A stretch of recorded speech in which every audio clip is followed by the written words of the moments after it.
Batalnya yakin atau ragu nih? Ragu, biasanya ragu. Nah, hukumnya apa sebenarnya?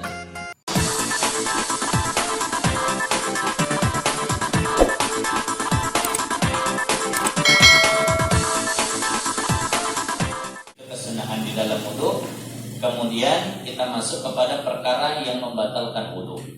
Setelah kita udah tahu wudunya, kita udah tahu sunnahnya, ini kita harus tahu beberapa perkara yang membatalkan wudu. Nah, perkara yang membatalkan wudu yang pertama itu adalah keluarnya sesuatu dari dua jalan.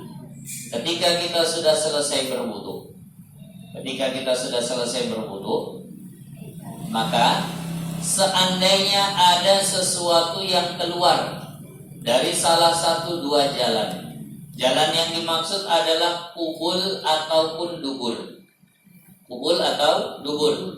Apapun yang keluar, baik yang biasa keluar, nah, air kencing ataupun kotoran, ataupun yang tidak biasa keluar. Nah, misalnya darah, nah, ataupun kita katakan kalau orang dulu ada yang cacing keluar dari situ, maka apapunlah yang keluar dari situ membatalkan wudu. Nah, saya jelaskan ya. Bahkan yang sehalus angin sekalipun itu membatalkan wudu. Nah, yang sehalus angin sekalipun itu membatalkan wudu. Jadi ini yang pertama yang membatalkan. Karena ketika Sayyiduna Abu Hurairah menyampaikan sebuah hadis kepada orang-orang di sekitarnya, la yaqbalullahu salata ahadikum idza ahdatsa hatta yatawadda. Allah tidak akan menerima salat kalian kalau berhadas sampai dia berwudu. Orang yang mendengar bertanya, wahai Sayyiduna Abu Hurairah, yang menyebabkan hadas itu apa? Maka Sayyiduna Abu Hurairah berkata, at-turat, yakni buang angin. Buang angin. Yang sehalus angin saja itu membatalkan, apalagi yang lebih daripada angin. Buang air kecilnya kah atau buang air besarnya kah, maka ini semua membatalkan wudu. Nah, bisa paham ya? Dengan catatan yakin. Kalau ragu nggak batal. Kita punya konsep kaidah di dalam fikih ini, al-yaqinu la yuzalu bisyak. Sesuatu yang yakin tidak bisa hilang karena yang ragu. Ibu yakin sudah berwudu. Misal sholat subuh berwudu. Habis wudu subuh, masaklah ibu, nyuci piring. Nah, beres-beres nyapu segala macam sampai jam 8 misalnya. Jam 8 mau sholat duha. Aku tadi udah batal belum ya? Wudunya yakin nggak tadi udah wudu? Subuh tadi udah wudu yakin ya? Yakin. Batalnya yakin atau ragu nih? Ragu, biasanya ragu. Nah, hukumnya apa sebenarnya? Udah batal atau belum jadinya? Yakin tidak bisa dihilangkan dengan yang ragu. Yang udah yakin apanya? Wudunya. Yang ragu apanya? Batalnya. Maka wudunya tak bisa dihilangkan dengan ragu batal. Artinya dia masih ada wudu. Begitulah hukumnya begitu. Selama tidak yakin batal, maka dihukumi masih ada wudu. Islam itu gampang. Nah, jadi begitu juga. Ketika tadi aku ada buang angin atau enggak ya? Ada enggak ya? Enggak. Sholat saja langsung, tak masalah. Nah, maka Rasulullah itu pernah berpesan kepada para sahabat, kalau kalian sudah mulai sholat, Allahu Akbar, lalu terasa ada pergerakan di perut kalian, ada sesuatu yang bergerak di perut, kadang pun sampai agak bunyi, cuma ragu bunyinya di luar apa di dalam. Krek. Masuk angin.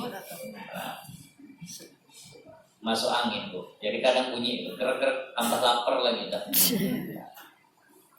Akhirnya ragu tadi itu di luar apa di dalam ya? Kan gitu. Kalau sampai keluar batal loh ya. Kalau cuma di dalam nggak batal. Maka apa kata Rasulullah? Ini Nabi yang bilang. Maka ketika itu kata Rasul, fala yansarif, janganlah dia batalkan sholatnya. Jangan ditinggalkan sholatnya kalau masih ragu. Hatta yajidarihan au sautan, sampai dia dengar ada, sampai dia cium ada bau atau dia dengar suara keluar dari kupingnya. Terdengar suara yang terdengar kuping. Kalau udah bau kan yakin itu tadi keluar atau enggak ya? Ragu-ragu tercium bau tak sedap, alah keluar berarti. Kalau itu udah pasti bukan ragu lagi, ya udah batal salat. Nah, ataupun memang terdengar suaranya sampai ke telinga, bukan terasa cuma gerak-gerak saja di perut, memang terdengar suaranya ke telinga. Nah, ini yang seperti ini pun yakin batal. Nah, seandainya ini kejadian di tengah sholat, kita ya wajib keluar, batal ya wajib keluar. Nah, maka keluarnya itu sambil tutup hidung dan tutup mulut. Itu perintah Rasul. Kata Rasul, kalau kalian berhadas di tengah sholat kalian, maka hendaklah kalian meninggalkan saf dengan cara meletakkan tangan di hidung dan mulut. Jadi waktu kita lagi sholat, buang angin. Keluarlah sambil tutup hidung dan tutup mulut. Jalan keluar. Kalau orang dia buang angin, dia boleh tutup hidung, kan? Semana maksudnya? Supaya kata Rasulullah dia tutup aibnya sendiri. Ketika kita keluar begitu, nah, sambil tutup hidung, sambil tutup mulut begini bu, jalan keluar. Orang mungkin berpikiran, entah mungkin dia mual mau muntah, entah dia mimisan keluar darah di hidungnya. Nah, kenapa orang kalau dengan alasan itu nggak terlalu malu, tapi kalau buang angin kan malu ya. Nah, dan minta izin bu, seandainya kita lagi duduk dekat orang atau lagi sholat begitu, lalu ternyata terdengar ada orang buang angin, jangan pernah pasang ekspresi yang membuat orang itu malu. Mending pura-pura nggak tahu. Mending pura-pura nggak tahu. Ada seorang ulama besar. Ada seorang ulama besar namanya Hatim Al-Asam. Hatim Al-Asam. Hatim itu namanya. Al-Asam itu julukannya. Al-Asam itu artinya tuli, peka. Sampai dijuluki Hatim tuli, Hatim peka.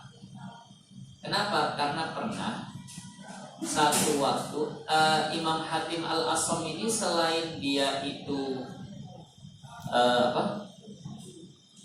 seorang ulama, dia juga sering didatangi orang, dia ada hajat orang kepadanya. Lalu pada suatu saat datanglah seseorang kepada dia, ada hajat.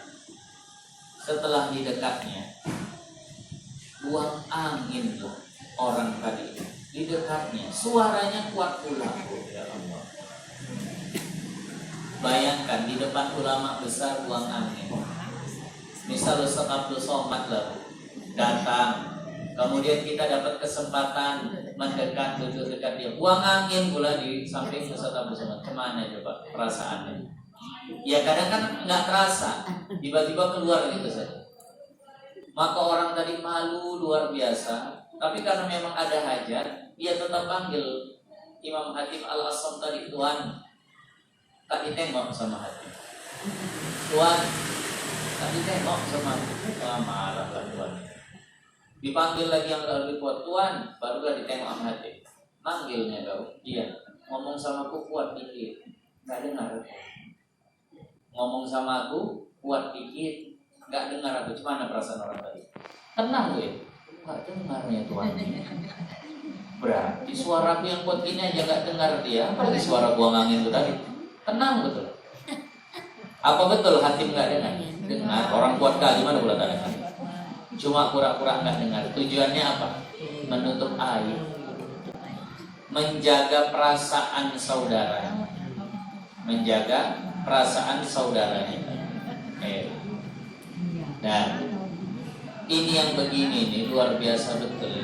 amalan yang seperti ini. Orang yang sering menutup aib saudaranya akan Allah tutup aibnya di akhirat nanti.